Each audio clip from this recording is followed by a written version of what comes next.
과연 나는 지금 어디에 있을까? 아직도 임계점에서 고군분투 중일까?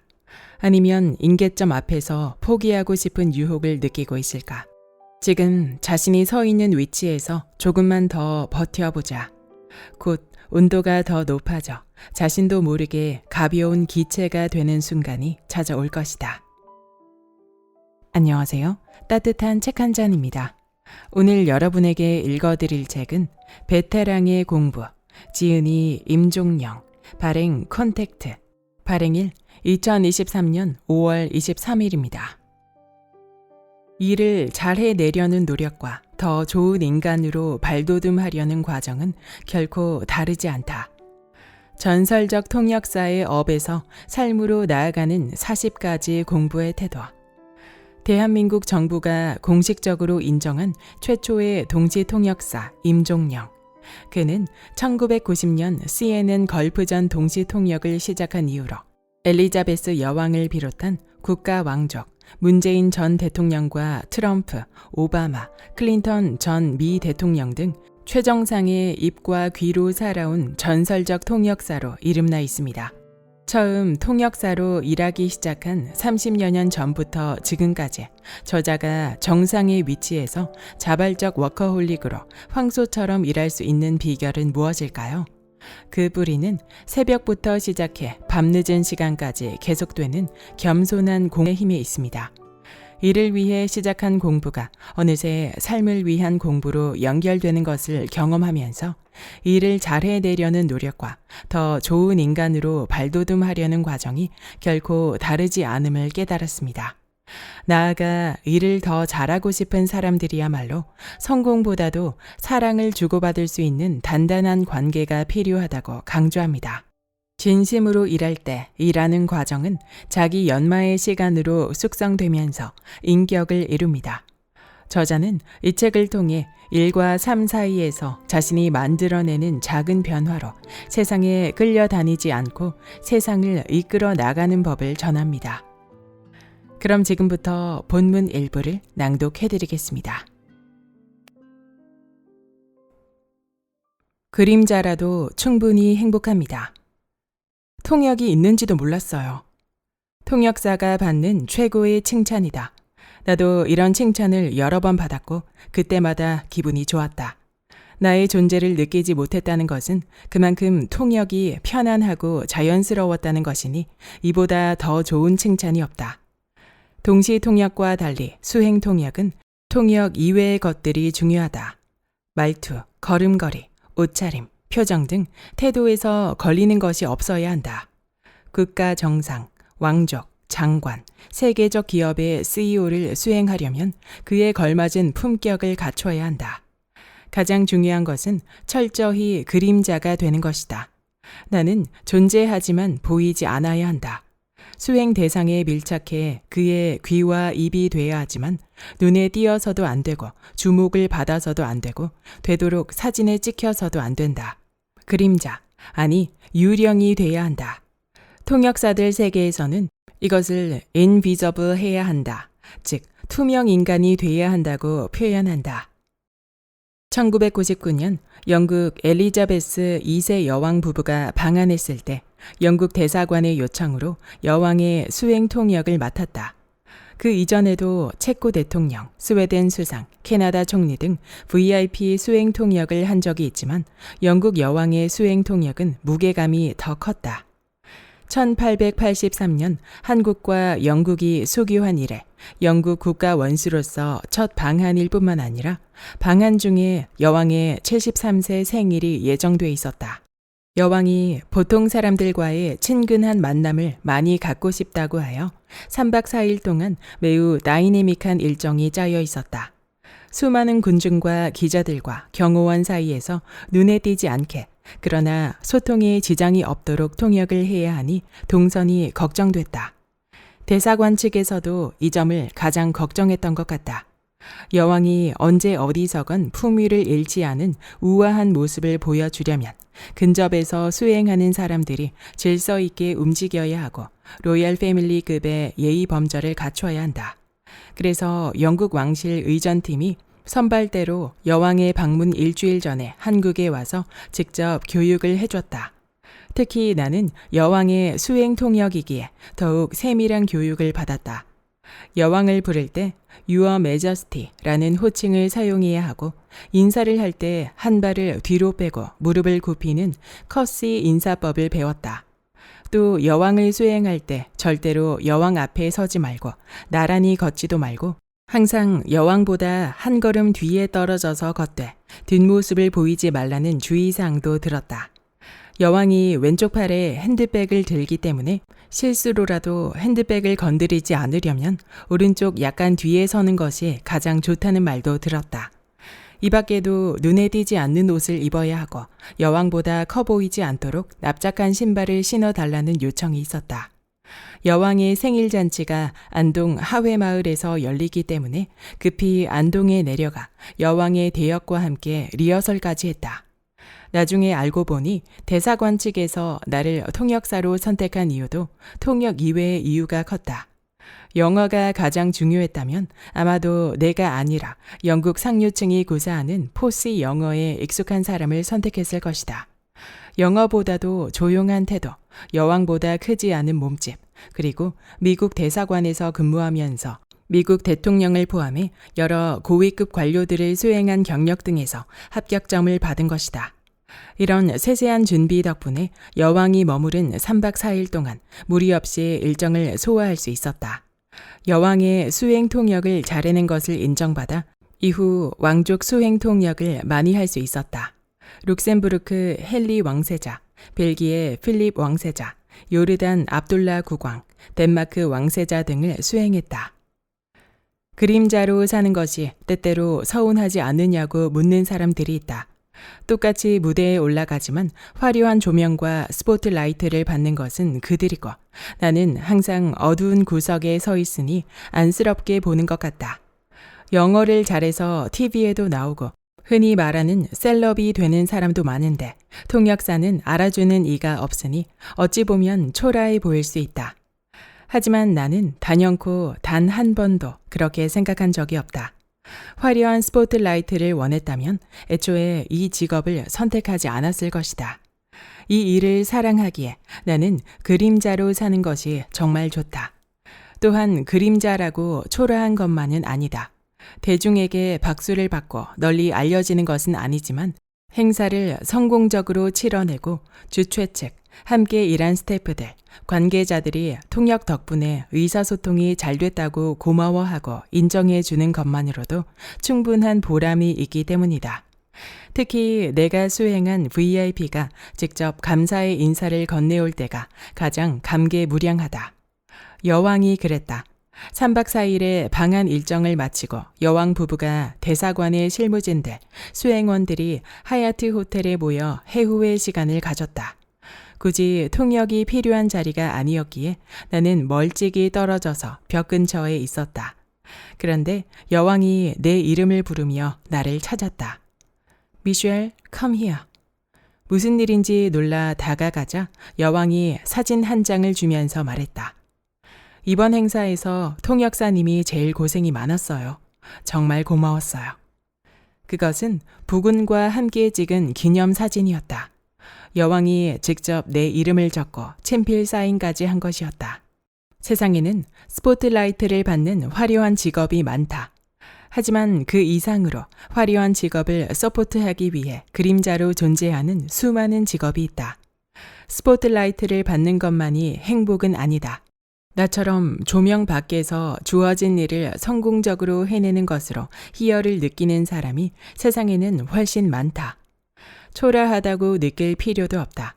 그림자들이 열심히 도와주지 않으면 모든 화려한 직업들은 존재할 수 없기 때문이다. 그림자로 있을 때 빛이 나는 일이라면 나는 이것으로 충분히 행복하다.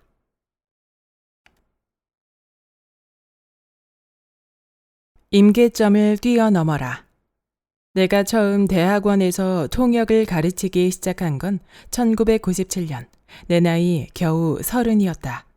당시 은사님께서 이제 인하우스 통역사로 7년 가까이 일했으니 그 경험으로 후배들에게 강의도 하고 프리랜서 통역사를 해보라면서 강의 기회를 주셨다.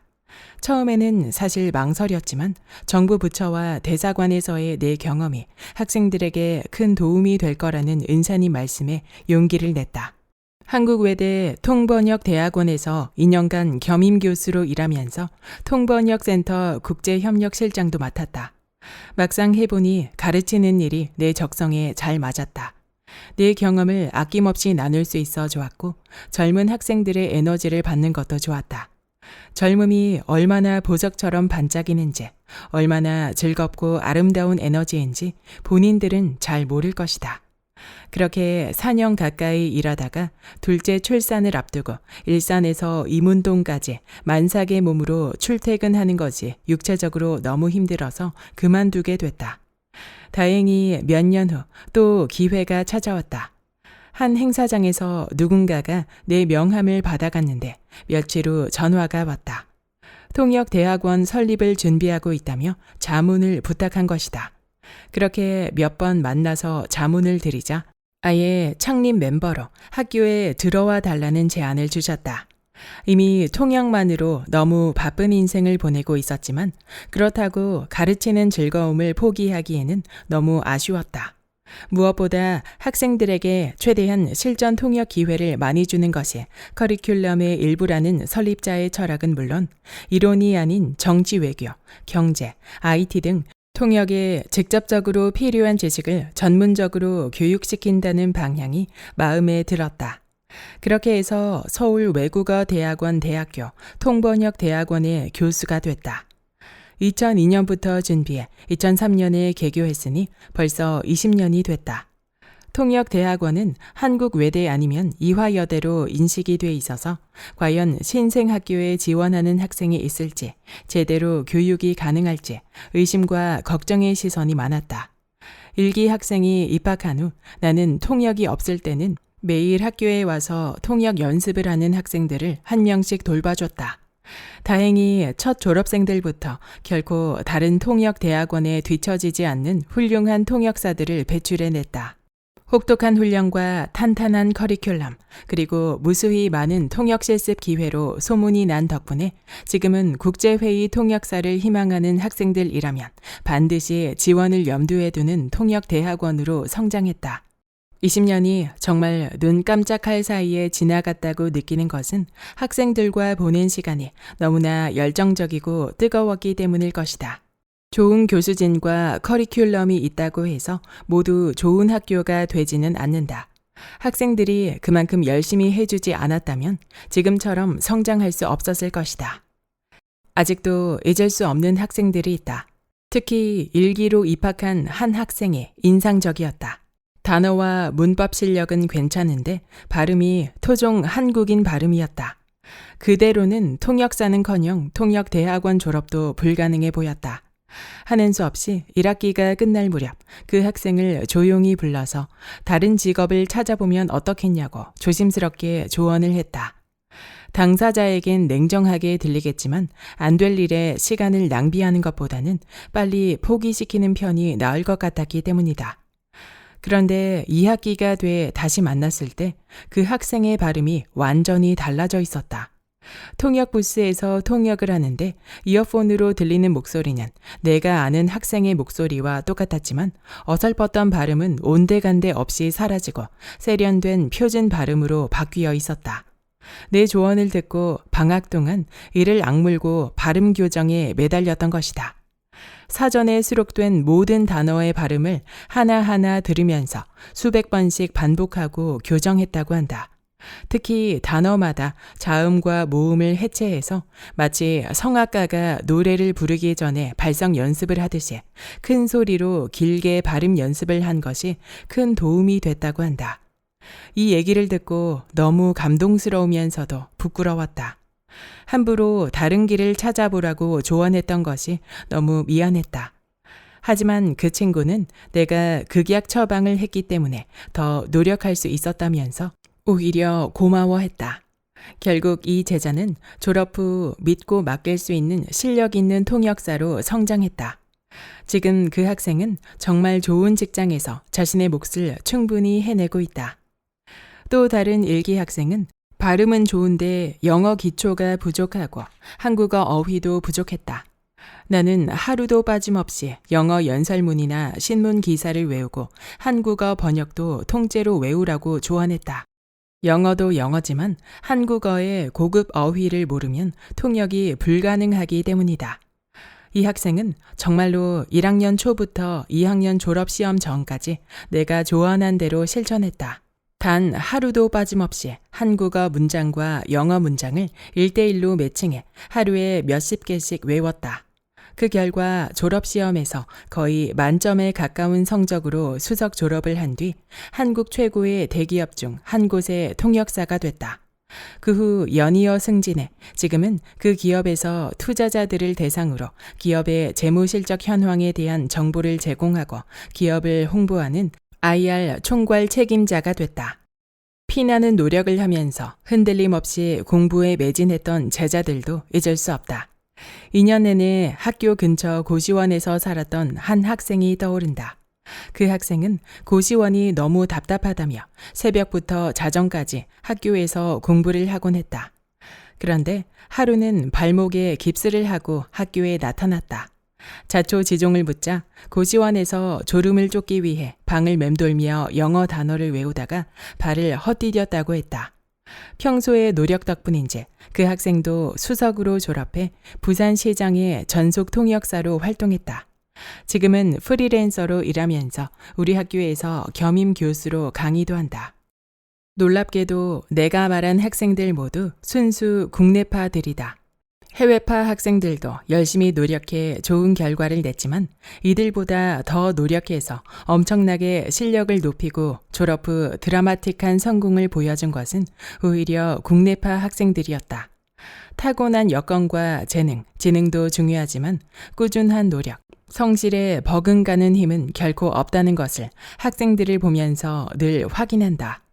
이처럼 놀라운 인간 승리를 보여주는 학생들이 있기에 나는 가르치는 일을 포기할 수가 없다. 사실 학생을 가르치는 일은 통역을 준비하는 것만큼이나 힘든 일이다. 매번 단어 시험을 출제하고 채점을 해야 하고 통역 크리틱을 설계해야 한다. 통역 크리틱 과정은 그냥 아무 내용이나 들려주고 통역을 시키는 것이 아니다. 난이도와 주제에 맞춰 좋은 컨텐츠를 선정해야 하고 학생들의 통역을 녹음해서 한 명 한 명 면담하면서 장단점을 지적하고 개선하도록 이끌어줘야 한다. 통역 업무가 많을 때는 수업과 병행하기가 너무 힘들어서 학교를 그만둬야 하나 고민한 적도 있었다. 하지만 무엇보다 학생들이 열정을 갖고 노력하는 모습이 너무 예뻐 멈출 수가 없었다. 또 그만큼 정부 부처나 국내외 기업에 통역사로 취업하거나 국제회의 통역사가 돼 다양한 국제회의에서 동시 통역을 하는 제자들이 늘어나는 것을 보는 기쁨이 상당했다. 아무리 내가 힘들어도 학생들의 성장을 보는 기쁨 때문에 힘을 내서 이 일을 계속하게 된다. 한 번은 그릿의 저자 앤젤라 리 더크워스의 강연을 동시 통역한 적이 있다. 이 책은 전 세계에서 100만 부 이상, 한국에서도 50만 부 이상 팔린 베스트셀러다. 좋은 환경과 재능이 없어도 열정, 노력, 끈기로 얼마든지 극복할 수 있다는 메시지를 담고 있다. 강연 내용 중 가장 인상적이었던 것은 임계점에 대한 그녀의 철학이었다. 원래 임계점은 물리에서 액체가 기체로 변화하기 직전에 두 상태가 공존할 수 있는 최대 온도를 말한다. 이 온도를 넘어서야 액체가 완전히 기체로 변화한다. 더크워스는 노력하다 보면 도저히 진전이 없어 포기하고 싶은 위기가 찾아오는데 이것을 임계점이라고 표현했다. 대부분의 사람들은 임계점을 넘지 못하고 포기한다. 하지만 정말 끈질긴 사람들은 절대 포기하지 않고 집념을 발휘해 기필코 임계점을 뛰어넘고야 만다. 2000번의 실패 끝에 전구를 발명한 에디슨, 800번의 실패를 통해 기어코 하늘을 나는 데 성공한 라이트 형제, 8번의 실패를 딛고 마침내 중국 최대 인터넷 상거래 기업으로 성공한 알리바바의 마윈 등 임계점을 뛰어넘은 사람만이 성공의 기쁨을 누릴 수 있다. 과연 나는 지금 어디에 있을까? 아직도 임계점에서 고군분투 중일까? 아니면 임계점 앞에서 포기하고 싶은 유혹을 느끼고 있을까? 지금 자신이 서 있는 위치에서 조금만 더 버텨보자. 곧 온도가 높아져 자신도 모르게 가벼운 기체가 되는 순간이 찾아올 것이다. 워라벨은 당신의 선택입니다. 얼마 전 첫째와 둘째가 동시에 귀국해 집에서 며칠을 함께 보낸 적이 있다. 6살 터울의 두 아이는 정말 사이가 좋다. 둘은 함께 저녁을 먹고 나면 그 자리에서 과일을 먹고 커피를 마시며 몇 시간씩 이야기꽃을 피운다. 동생은 시카고에 있는 건축회사에서 직장 생활을 하는 언니의 삶을 들으며 신기해하고, 언니는 동생의 학교 생활을 재미있게 듣는다. 가벼운 생활 얘기도 많이 하지만 두 사람의 대화는 곧잘 사회 현상이나 이슈에 대한 진지한 토론이 되기도 한다. 미국에서 동양인으로 사는 것, 한국과 미국의 문화 차이, 한국의 심각한 저출생 문제, 점점 심화되는 미국의 보호무역주의 등 다양한 이슈를 놓고 밥상 토론이 벌어진다. 하루는 둘째가 불쑥 내 이야기를 하면서 새로운 토론거리를 꺼냈다. 나는 엄마를 보면 워라벨을 다시 생각하게 돼. 워라벨은 워크 앤 라이프 밸런스의 앞글자를 따서 만들어진 신조어로 일과 삶의 균형을 뜻한다. 원래 서양에서 노동시간 단축을 요구하는 노동운동에서 탄생한 개념인데, 지금은 일하는 시간과 개인적 시간을 균등하게 배분하는 것, 삶의 질을 향상시키는 것으로 의미가 바뀌었다. 둘째의 말에 첫째가 곧바로 맞장구를 쳤다. 나는 워라벨이 모든 사람에게 꼭 필요한 건 아닌 것 같아. 사람마다 다르겠지만 내 경우도 일을 하는 게 재미있는데 굳이 워라벨을 챙기느라 휴식이나 취미 생활을 찾아야 하는 게 부담스럽기도 해. 그래 언니, 나도 사실 그렇거든. 나도 지금은 미래를 위해 공부에만 집중하고 싶어. 취미나 여행, 연애 같은 걸 다 하면서 일에서도 성공하기는 쉽지 않잖아. 평생을 일에만 매진하는 것도 생각해 봐야겠지만 엄마처럼 자기가 사랑하는 일을 잘 해내려면 어느 한 시기에 집중적으로 헌신하는 게 필요한 것 같아. 엄마도 아빠도 각각 통역사와 성형외과 의사가 되기 위해 20, 30대를 공부와 일에 올인해서 얻어낸 거라고 생각해. 워라벨을 휴식과 충전에 쓰는 것이 누군가에겐 건강한 삶을 위해 꼭 필요한 것일 수도 있지만, 자기 분야에서 최고가 되고 싶은 사람, 성공하고 싶은 사람에게는 잠깐 미뤄두는 것도 필요할 수 있어. 딸들의 대화를 들으면서 나도 워라벨에 대해 생각해 보게 됐다. 사실 나는 지금까지 살면서 일 외에는 별다른 욕구를 가져본 적이 없다. 아이들을 키울 때 잠이 모자라서 잠을 좀 실컷 잤으면 하고 바랐던 적은 있지만, 흔히들 말하는 것처럼 한 달만 아무 일도 안 하고 쉬고 싶다든지, 세계 여행을 하면서 느긋하게 살고 싶다든지, 골프나 요가 같은 운동을 하고 싶다는 그런 욕구를 가져본 적이 없다. 내 생활의 중심은 늘 일이었다. 일을 끝내고 약간의 여유 시간이 주어지면 일을 더 잘하기 위해 영어 공부를 했고, 그러고도 남는 여유 시간이 있다면 가족을 위해 썼다. 워라벨을 조사하고 평가하는 사람이 있다면 아마도 나에게 일과 삶의 균형이 심각하게 깨져 있으니 주의하라고 말할 것이다. 워라벨이 잘 지켜지지 않으면 대체로 건강도 나쁘고 행복지수가 낮다고 여기기 때문이다. 실제로 한국은 OECD 회원국인 38개국 중에 근로시간이 5일 정도로 길고 행복지수는 10점 만점에 5.9점으로 최하위권이다. 2023년 글로벌 수면 인식조사에서도 아침에 일어날 때 피곤하고 불행하다고 느끼는 사람이 세계 평균은 26%인데 한국인은 59%로 나왔다고 한다. 그래서인지 워라벨에 대한 요구가 거세다. 돈을 조금 덜 벌더라도 워라벨을 보장하는 직장에서 일하겠다는 사람이 10명 중 7명이라고 한다. 2019년 통계청 조사에서도 일과 가정이 모두 우선이다 라고 응답한 사람이 가정보다 일이 우선이다 라고 응답한 사람의 수를 처음으로 초월했다고 한다. 통계청이 조사를 처음 실시했던 2011년에는 일이 우선이다 라고 대답한 사람이 반 이상이었는데 2019년에는 42%로 줄었고 오히려 일과 가정이 모두 우선이다 라고 응답한 사람이 44%로 가장 많아진 것이다. 나는 기업에서 당연히 직원들에게 워라밸을 보장해야 한다고 생각한다.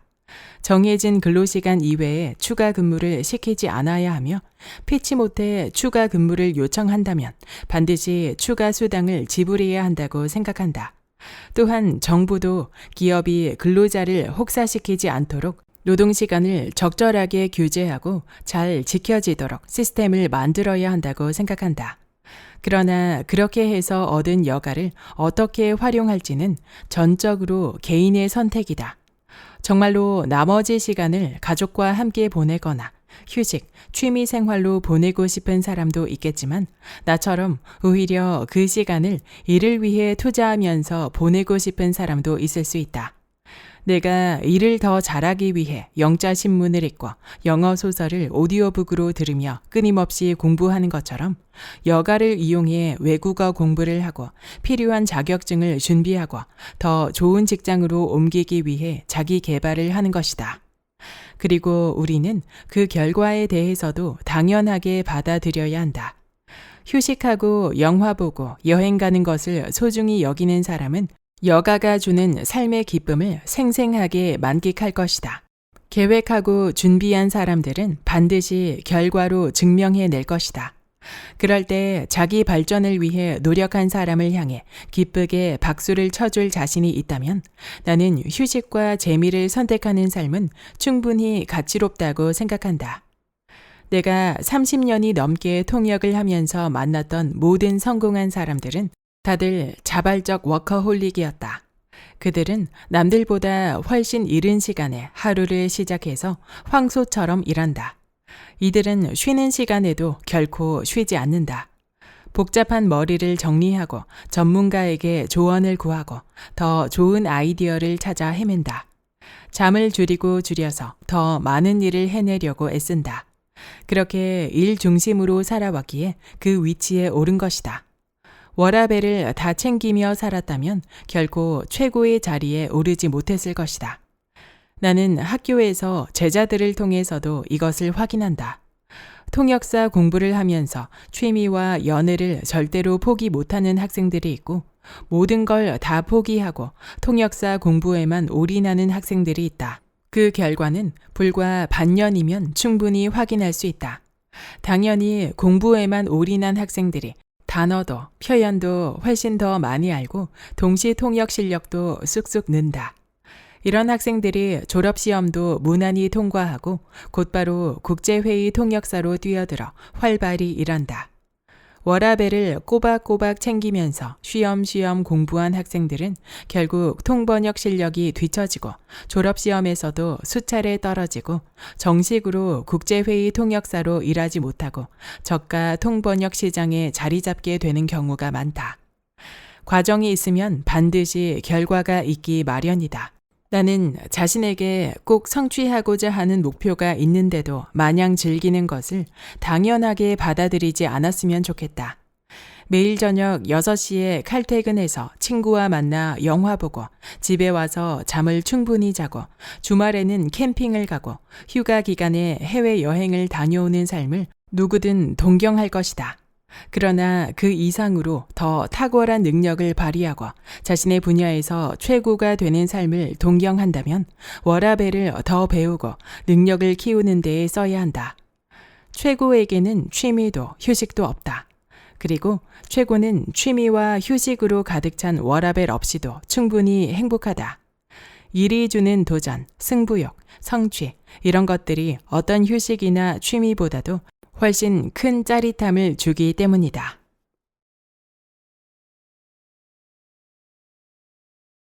강한 멘털은 안정된 관계와 평범한 일상에서 나온다. 나는 영어의 resilient라는 표현을 좋아한다. 우리나라에서는 회복 탄력성이라는 뜻으로 번역되기도 했다. 원래는 물건이 휘거나 늘어난 후 본래의 모양으로 잘 돌아가는 성질을 가질 때 쓰는 표현인데 정신적 쇼크나 상처, 불쾌한 사건이 일어난 후 빠르게 회복하는 사람에게도 이 형용사를 쓴다. She is resilient 라고 말하면 그녀는 잘 회복해요. 혹은 그녀는 잘 극복해요 라고 번역할 수 있다. 30년 넘게 통역을 하면서 내가 큰 무리 없이 지내올 수 있었던 것은 아마도 회복 탄력성을 잘 발휘했기 때문일 것이다. 나는 오늘 있었던 일을 별로 마음에 담아두지 않는다. 아무리 나쁜 일이 있었더라도 바로 잊어버리고 누군가로 인해서 화가 나거나 속상해도 바로 잊어버린다. 그 대신 지금 해야 할 일, 내일 할 일에 집중한다. 사람들과의 관계에서도 크게 스트레스가 없다. 동료 교수들, 선배, 후배, 제자 등 모든 사람의 장점만 보고 단점은 마음에 담아두지 않는다. 클라이언트 관계자들, 에이전시 직원들과도 대체로 좋은 관계를 유지한다.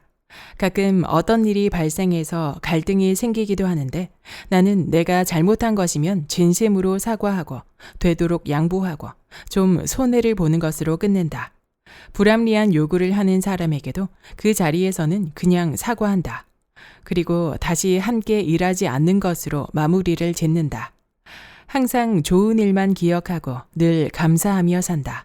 공부할 자료가 너무 많아 힘들 때는 오히려 이렇게 중요한 행사 통역을 맡겨준 고객사에게 감사하며 행복한 마음으로 공부한다.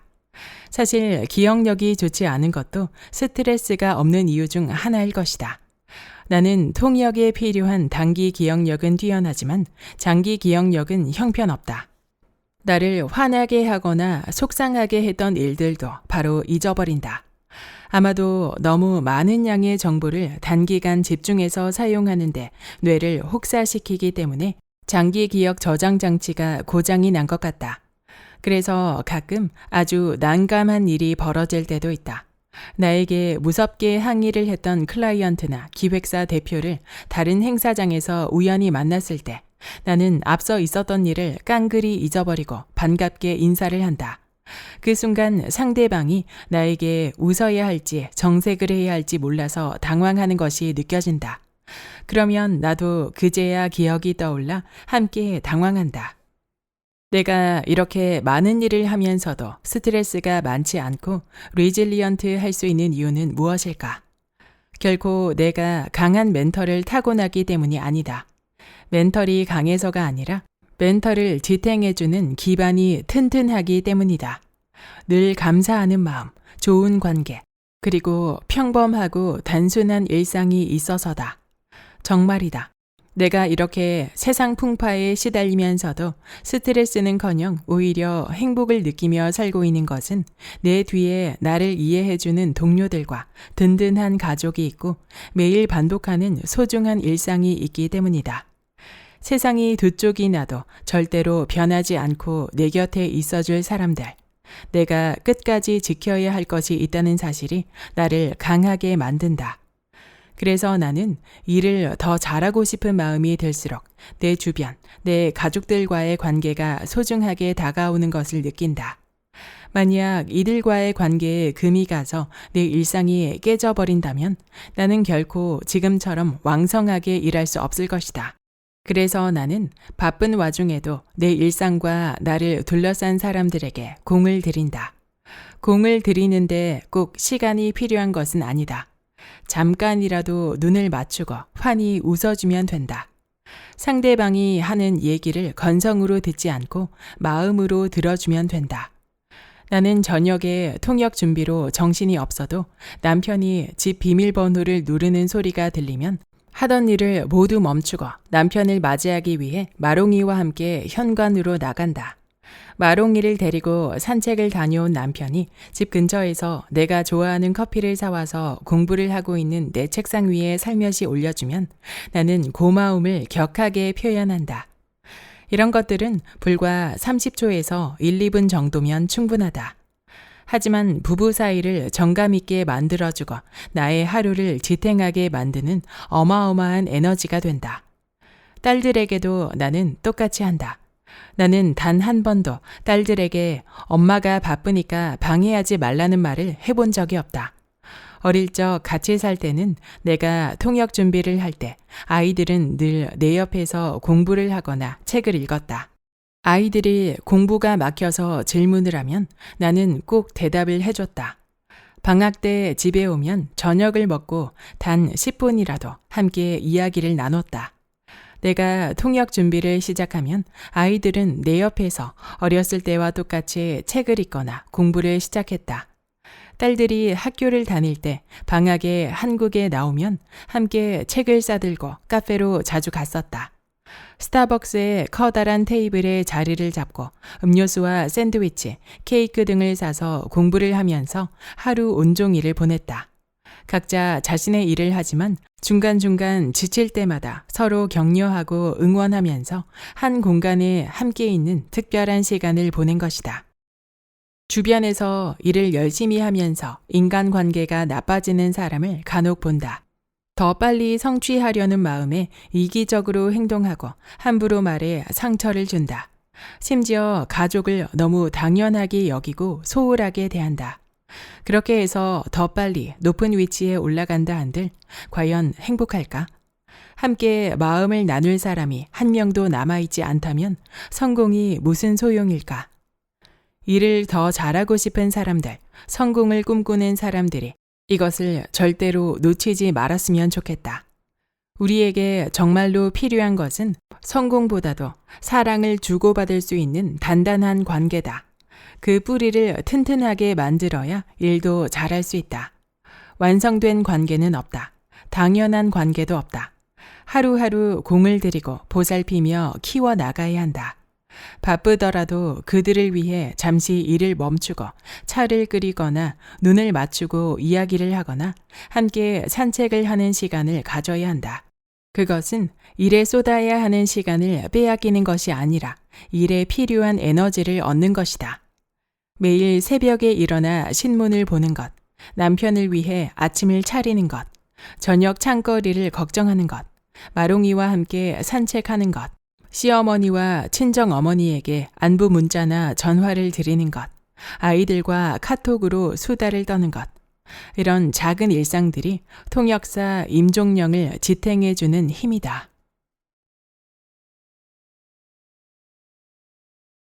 여기까지 베테랑의 공부의 본문 일부였습니다. 이 책의 저자 임종영님은 대한민국 정부기관이 공식적으로 인정한 제1호 동시통역사로 1999년 걸프전 당시 CNN 동시통역 생중계로 통역에 첫 발을 내디뎠고 지금까지 34년 동안 최정상 통역사로 쉬지 않고 일해왔습니다. 그녀는 수많은 한국 대통령과 빌 클린턴, 조지 부시, 오바마, 트럼프 미국 대통령, 영국 엘리자베스 2세 여왕을 포함해 국가 왕족과 총리, 대기업 회장까지 국내외 정재계 최정상을 전담 통역한 독보적인 통역사로 이름나 있습니다. 통번역, 특히나 동시통역의 경우는 단 1개월만 쉬어도 감각을 놓칠 수 있기 때문에 꾸준히 공부하고 현장에서 일하면서 감각을 유지해야 한다고 말하는데요. 저자는 아이 둘을 낳아 집중하는 몇 개월의 시간을 제외하고는 매일을 새벽에 일어나 뉴스와 신문, 영어 공부를 하고 통역에 필요한 자료를 찾고 공부하는 루틴을 지금까지 실천해 왔다고 합니다. 저자는 각종 국제회의, 기업회의에서 분야를 막론하고 통역을 하고 있기에 그때마다 필요한 용어와 수거, 문화와 사회 분위기들을 공부해야 했습니다. 그녀는 34년을 꾸준히 일하고 공부하며 자신의 직업에 대한 자부심과 그에 걸맞은 태도와 인격을 길러왔음을 이 책을 통해 느낄 수 있었습니다. 일과 인격은 하나다 라는 문장이 저자의 인생을 그대로 표현해주는 듯합니다. 저는 저자를 유퀴즈 온 더 블럭의 인터뷰 영상을 통해 처음 봤는데요. 단아한 외모, 우아한 말투와 기품, 일에 대한 자긍심과 긍정적인 마인드를 엿볼 수 있었습니다. 이 책을 읽으며 더 자세한 이야기들을 접할 수 있었고 30년을 넘게 매일 꾸준하게 일과 공부를 통해 단련해온 그녀의 이야기를 읽으며 일은 곧 인격이며 이를 통해 인생을 풍성하게 가꿔 나가는 것이 얼마나 고귀한 일인지를 깨달을 수 있었습니다. 저자가 만났던 세계 정상들과의 에피소드를 포함해 저자 자신의 이야기들은 성공하는 사람들은 왜 성공할 수밖에 없는지를 그대로 보여주고 있습니다.